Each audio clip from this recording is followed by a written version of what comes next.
and welcome to our final C of our 3C Masterclass, uh, getting the clarity, courage, and confidence for six-figure income in your next year.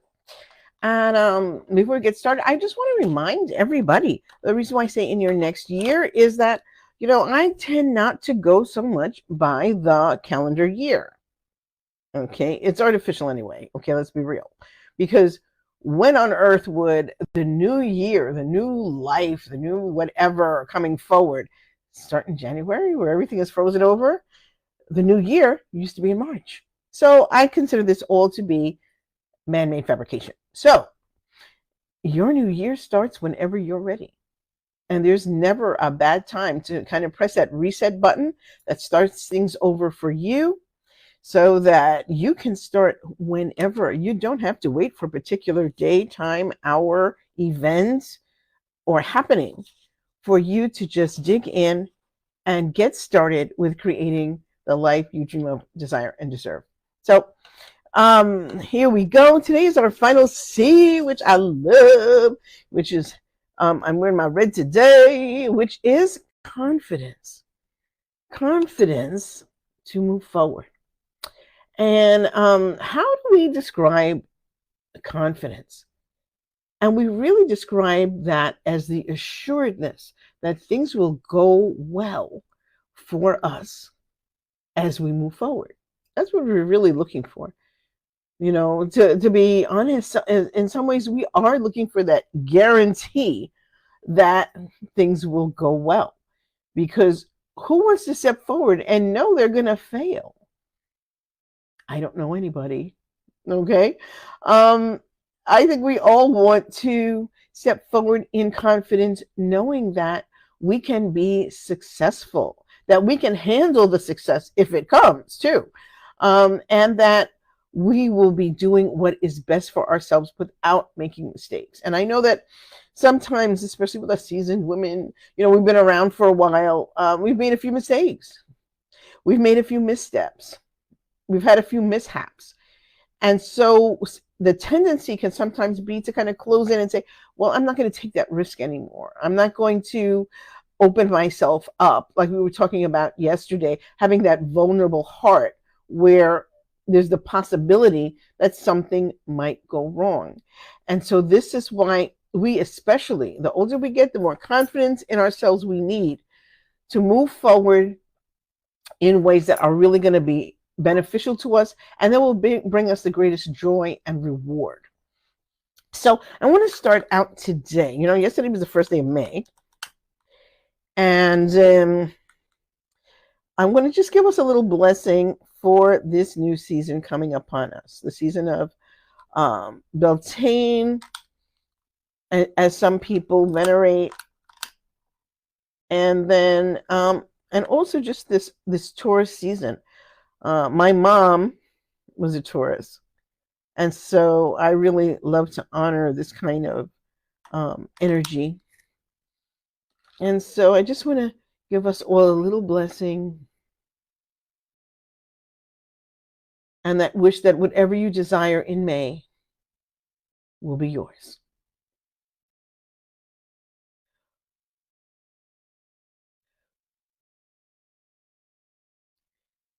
Okay.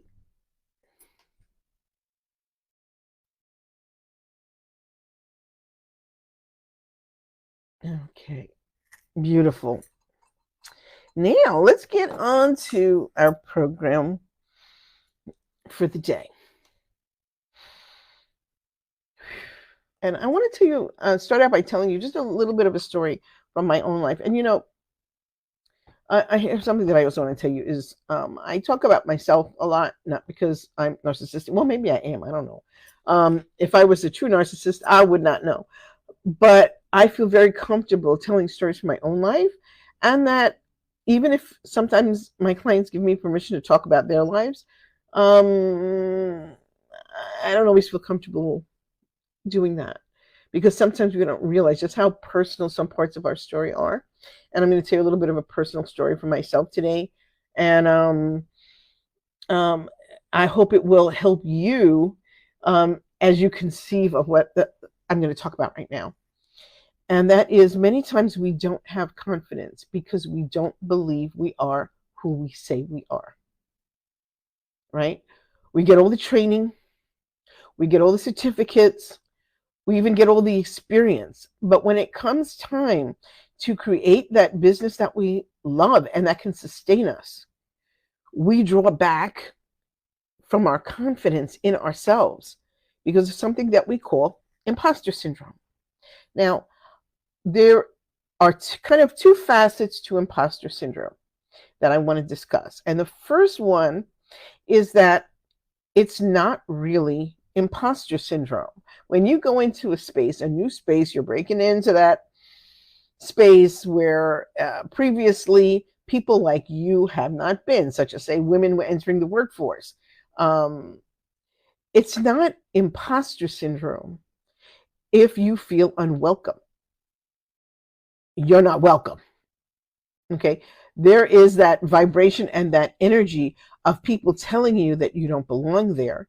And that's why you feel that you don't belong there, even if you do. So the first part of acknowledging and dealing with imposter syndrome is recognizing that we are sometimes in hostile situations where people generally don't want us. And because we're spiritual entrepreneurs, we may feel as if everything should be a kumbaya moment and that everybody should be welcoming to everybody else and everybody should be, hey, what can I do to help you kind of thing. And that is not necessarily the case.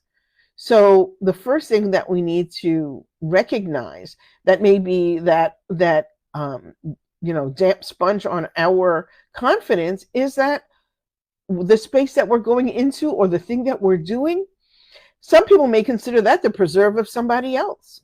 You don't belong here. You don't know what you're talking about. Blah, blah, blah, blah, blah. And I can even remember when I first started studying spirituality, the idea that the lower chakras, the base chakra, the sacral chakra, and the solar plexus, they were the feminine chakras, and therefore were more earthbound and had absolutely nothing to do with reaching spiritual enlightenment. Now, who do you think decided that? Okay, I doubt it was a woman. I seriously doubt it was a woman who would downplay her own natural spirituality to make that claim. But nonetheless, that was what I was told in the beginning. And I said, I don't think so. And went about and did my own thing. Now, the other aspect of imposter syndrome, I think, is when we allow what we think are the expectations of other people. We allow those to overlay what we think about ourselves. And the story that I want to share with you is one that's a little crazy. And it is a story from way back when I went to church with my parents. I believe it was Christmas. I believe it was Christmas because we were dressed for winter. And actually, maybe it was just my mom, because I don't think my dad ever set foot in a church. And my mom rarely did. And especially not after what the Pope had to say about birth control. That was it. That was the last time she ever set foot in a church. But we're going to church. Now, my mom used to dress my older sister and I alike all the time. It was just easier. You go and you buy the same hat and the same coat and the same, dress more or less in the different sizes. And that way, cuts down on stressing about what people are wearing. And to be honest with you, half the time we didn't really care. We didn't really care what how she dressed us. We just want to go out and play. So we were sitting there in church one day, and we're waiting for the service to begin, and the place is packed. So I guess it was probably a Christmas ceremony, and the area where I lived wasn't integrated, but there were a mixture of different peoples, and that's a story for another time.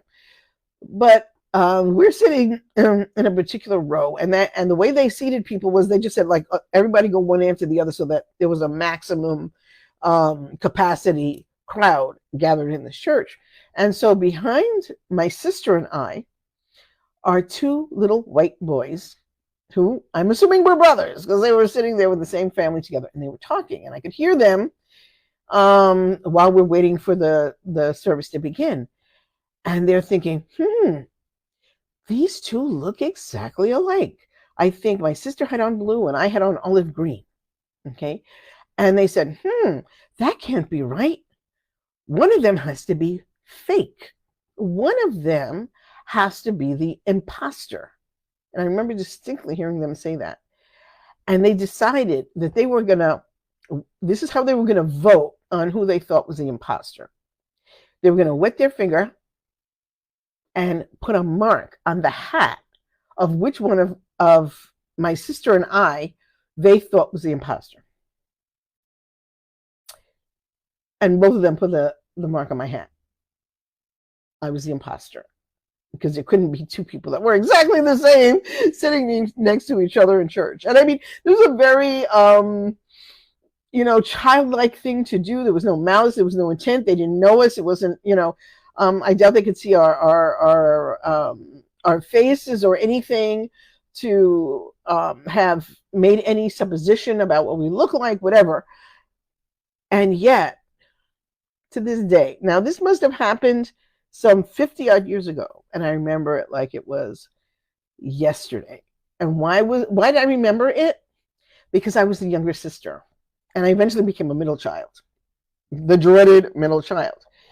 I was the younger sister, so I was literally, in some ways, I was the imposter because I was supposed to be a boy. That's what the parents were hoping for when they had another kid, that I would be a boy, and then they would have their tidy little family, and then, that would be that. Of course, then they had to go ahead and have my younger sister, but that too is another long story. But at any rate, even then, I allowed the opinion of someone else to make me feel bad, and for no good reason, because these two children had no sway on my life whatsoever. When the service was over, I just got up and I went home. Right? They couldn't do anything to me. They couldn't, attack me. They couldn't, change the amount in my non-existent bank account. They couldn't. They had no sway over me, and yet I still, even at that young age, could interpret someone else's judgment of me and lose my own faith in myself. And I think this is one of the ways that we can, as women, give away our power, especially to the patriarchy. And that's kind of who those boys represent for me. We can lose our confidence to what the patriarchy has decided is valuable in women, in spiritual leaders, in leadership in general. And so since we're talking about being the head goddess in charge of our own lives, we're not just talking about, going about living our day-to-day life, but really being someone in a leadership position in their own life and in their own world, their own domain, whatever that is, right? And leading other people around us through our businesses and through our lives to have better lives themselves. So we're not just talking about, well, what suits me, but what suits the community that I'm building. And so if we are allowing ourselves to kind of be caught up in what other people believe is the way we should go about doing things, and the way other people tell us, oh, this is the right path, this is the right whatever, we are doing ourselves a disservice. So it's time to take a step back from all the other outside expectations that other people may have for us, and to truly understand, once we've looked at our clarity of purpose, and we've looked at how we feel about it, what is this do to us, this emotional content that comes up for us. Once we examine those two things, what makes us feel happy, then we need to look at ourselves. Are we the people we need to be to have what we want? And sometimes the answer is no. That's like someone telling you, I want to have $1 million in the bank. but you don't have an account anywhere. How is that humanly possible for that to happen for you? So in other words, you're waiting for the universe to do something for you that you can do for yourself and open the daggone bank account and start earning some money. Okay? So what we want to be able to do is to have that bit of self-examination that comes from examining where we are in that solar plexus and sacral chakra area. Okay? And so just as we did the last couple of times, let's take a deep breath. Whew. That feels so good to me. Take another deep breath.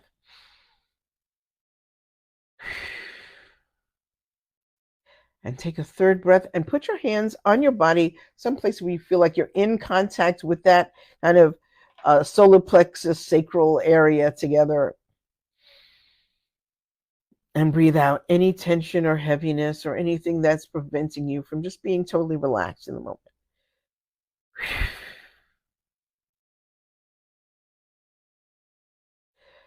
And the thing that we want to focus on now is, what kind of goddess are we? Okay? What kind of archetype do we vibe with? Because there are very, very, very many. I list 13, and I'm going to put in the comments the 13 goddess archetypes that you can vibe to. And of course, there are more. And of course, we don't just stick with one. But we're going to talk about a few goddess archetypes in a minute, and maybe those will resonate with you. But I just want you to sit for a minute and feel into this area, because the solar plexus really is about your inner power. That's your power center. And the sacral is your creative center. So we're focusing now on creating who you are. Okay, because that's where our confidence comes from, being secure in who we are authentically. We don't have to guess what we feel because it's automatic. We don't have to guess what we think. It's automatic. Now, we may want to put a filter on what comes out of our mouth to express how we feel or to express what we think. But that doesn't mean it's not just like boom, boom, boom. You don't have to like, well, what can I say about it's automatic, because you are living your authentic self.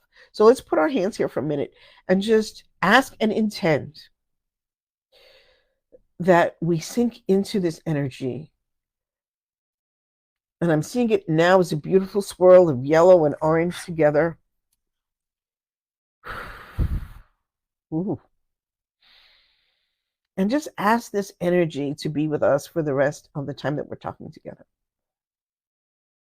And ask for it to rise and activate.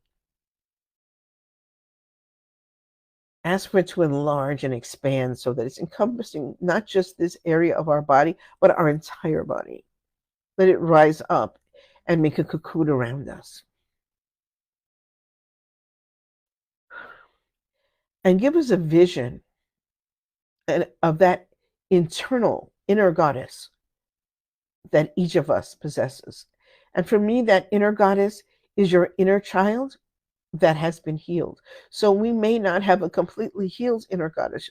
She may be a work in progress, just like we all are. But just feel into her energy for a minute.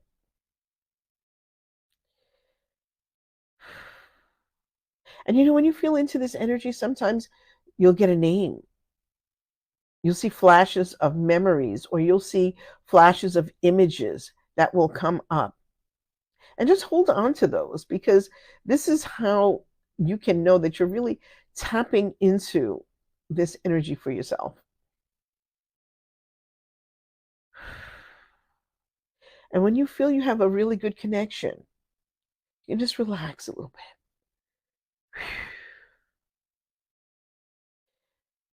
And so now we want to talk a little bit about some of the goddess archetypes that may be driving you. And so once you can figure out 1, 2, 3, whatever goddess archetypes that resonate with you, and we're only going to go through about 5 today, but there will be more in the section that I put in the comments. But once you start to resonate and understand the type of goddess that you are, this can also boost your confidence because you're not constantly, well, what should I be doing? How should I be doing things? What's my kind of emotional backdrop? What's going on for me? Because you will already have figured it out from the archetypes that you could possibly resonate with. I'm going to start with three that we call the triple goddess: the maiden, the mother, and the crone. Okay, so maiden energy is all about youth, exploration, innocence, doing things for the first time, or doing things with that novice mindset where you have set aside all that you already know about something in order to experience it as if it were the first time. Okay, now the maiden is often seen with, kind of having like a friend group that operates in about the same way, where they are all working together to do whatever it is that they want. It could be a group of friends that meets every Sunday for brunch. It could be a coven. It could be whatever it is that appeals to you. But generally, this is a young woman out to explore and out to be social with her friends. Okay. Then we have the mother aspect. Right now, whereas the maiden is more about sexuality and sexual exploration, the mother is more settled, more into sensuality, more into nurturance, more into the kind of aspect where you are raising children, even if you don't have any actual children. We all know the kind of the mother aspect of someone who, no matter how old they are, they kind of attract other people to them as their children, who they nurture through whatever's going on in their lives, without ever having children. Okay. The third aspect we want to talk about is the crone aspect, and this is the wise woman aspect. The old woman on the hill with the beacon, carrying the light or the torch, or in the harbor maybe, welcoming people into her sphere of knowledge. And she's also known as the goddess with two faces, because not only can she look back from the life that she's just coming from, she can see forward into the life that will be hers when she goes forward. And this is why, and this is part of my belief, why grandmothers and grandchildren tend to get along so well, is because the grandmother not only sees her own life, but she can feel the calling of youth again, as she may reincarnate into another person, another being, a little bit down the line. Okay. Another archetype that we talk about is the healer archetype.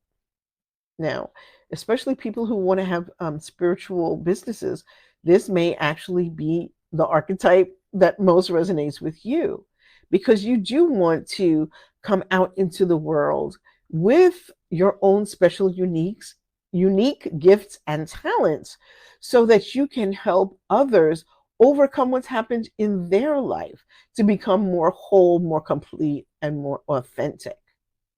And this is a subset of this is also the wounded healer, because the wounded healer fits a different aspect, in the sense that I'm a wounded healer. I'll tell that story another time.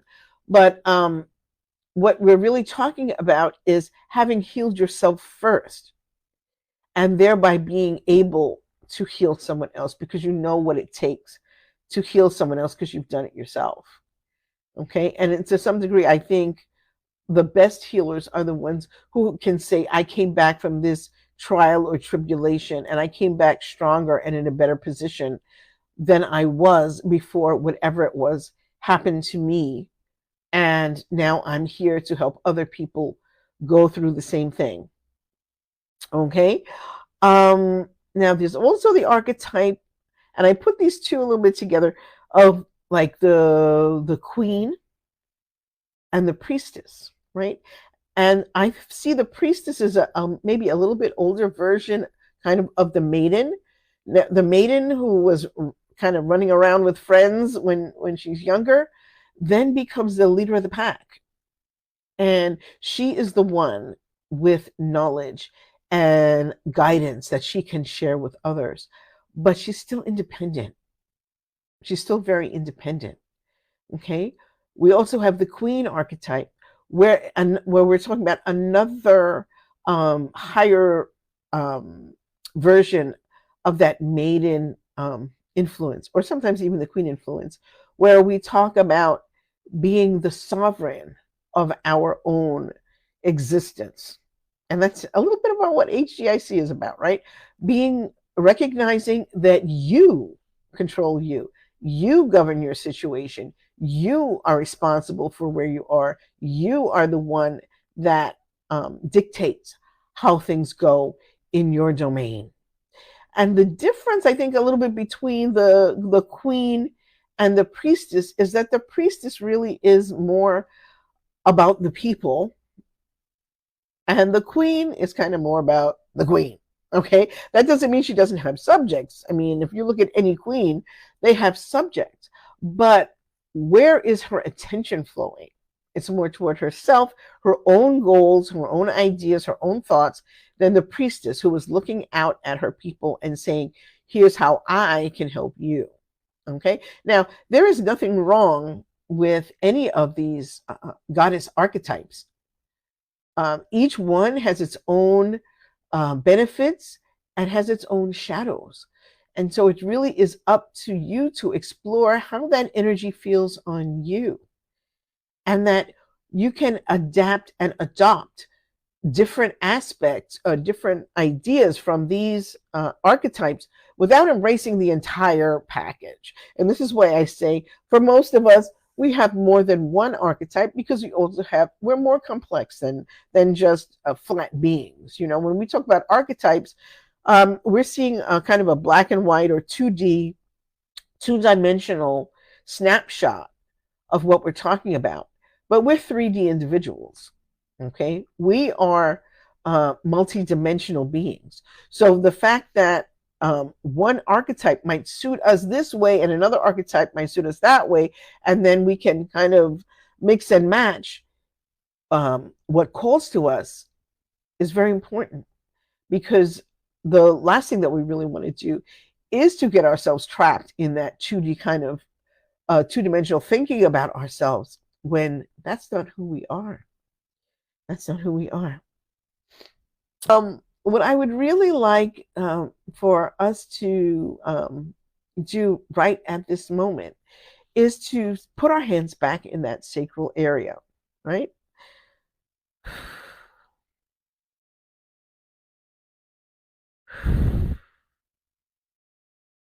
And what I want you to do, and I think this is very important, is to give yourself permission to be who and what you are, without critique, without judgment, without picking yourself apart, without allowing imposter syndrome to rise up. Just enjoying being who and what you are underneath it all. Allowing your leadership style to come to the fore. Allowing your way of connecting with other women to be exactly what it needs to be. To allow yourself leeway, grace, and gratitude for showing up and for being a part of this beautiful journey of life that you're having right now.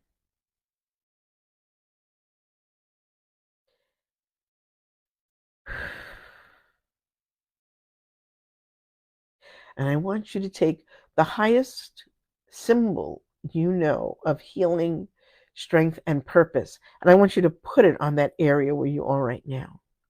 And seal in this healing, seal in this confidence to go forward, seal in your capacity to connect with your authentic self, and allow yourself to be who you are, because that's who you say you are,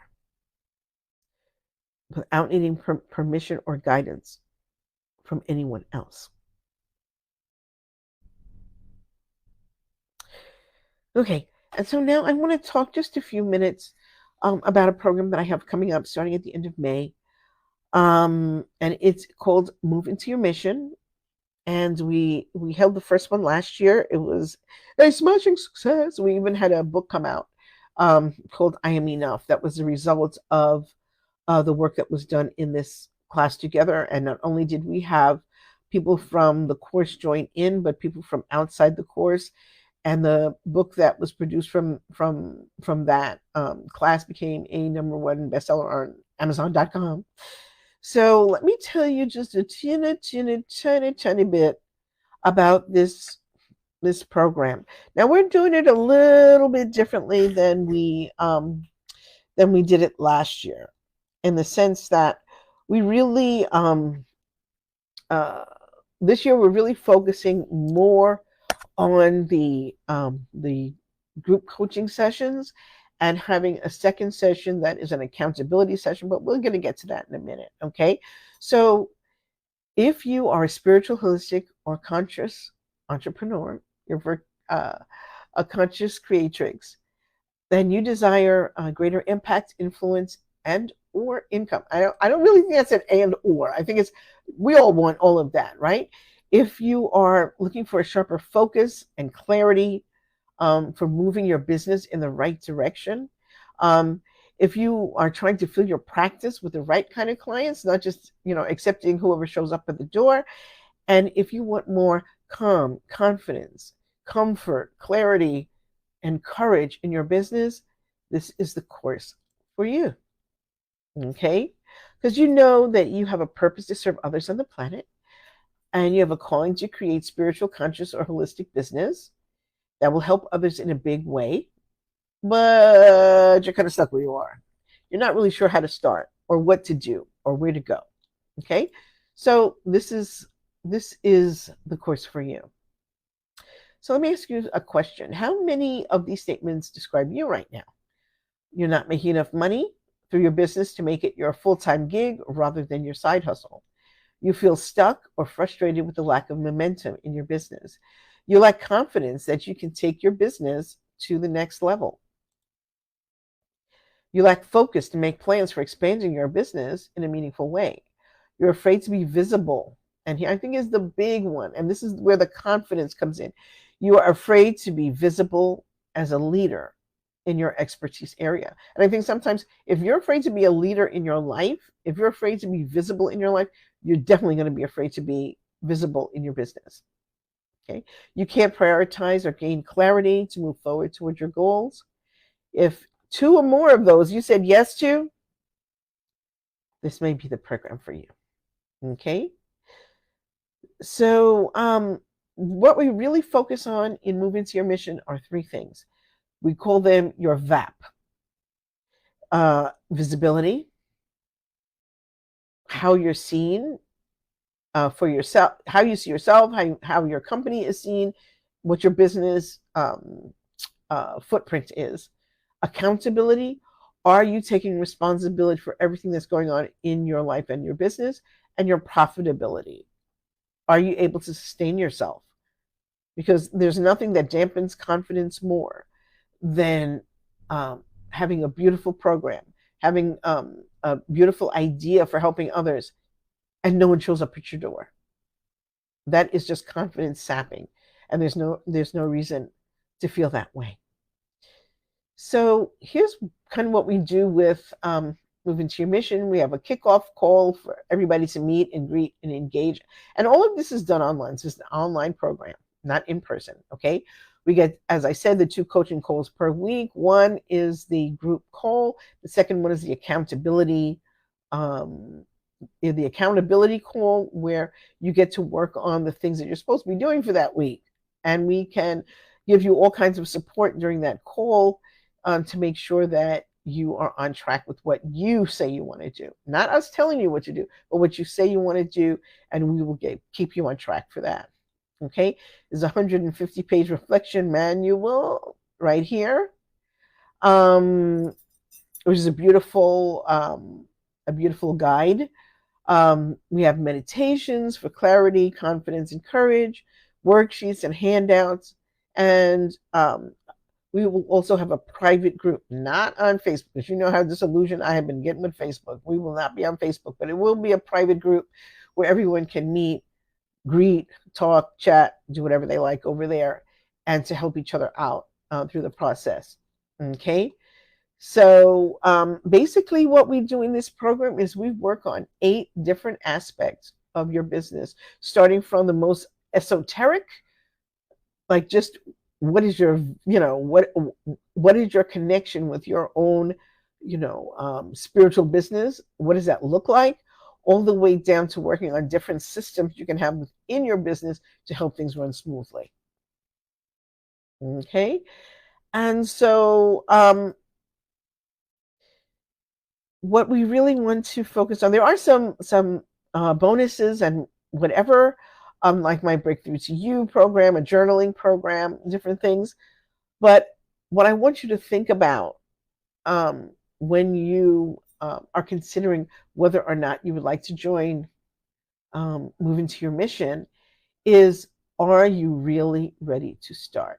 Are you really ready to start the business that you dream of, desire, and deserve? And if the answer is yes, then it's time to stop pussyfooting around, toe dipping, willamamentus, and all kinds of other things that we say to ourselves when we're not behaving in a serious manner. Okay? If we are behaving in a serious manner, we start to make plans. We start to put things down on paper or put things in our planner that's online. We start to make it real. And that's why we go from the more esoteric to the nitty gritty, because this is how we make things manifest in the world, regardless of what we're trying to manifest. We start by the more airy fairy, and we get all the way down to the nitty gritty of the details, right? So if you're thinking that this may be the time for you to really get started on your business your way, I am not the dictator, okay?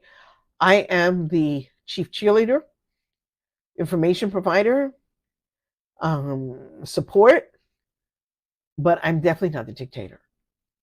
That's got to be you, because you are the head goddess in charge of your own life and business. So if this sounds like something that you would like to find out more about, please reply in the comments. Please DM me, and we can get you started finding out more information about this program. And I can get you to the page where you can find out more for yourself. So thank you so much for being part of this 3-day masterclass on the 3 C's you need for a 6-figure business: clarity, courage, and confidence. If you have any questions, comments, or just random thoughts about this topic, please let me know. Please let me know what you're thinking. And if there's any way that I can be of assistance to you, please let me know. I thank you so much for joining me for this masterclass, and I'll talk to you soon. Love you.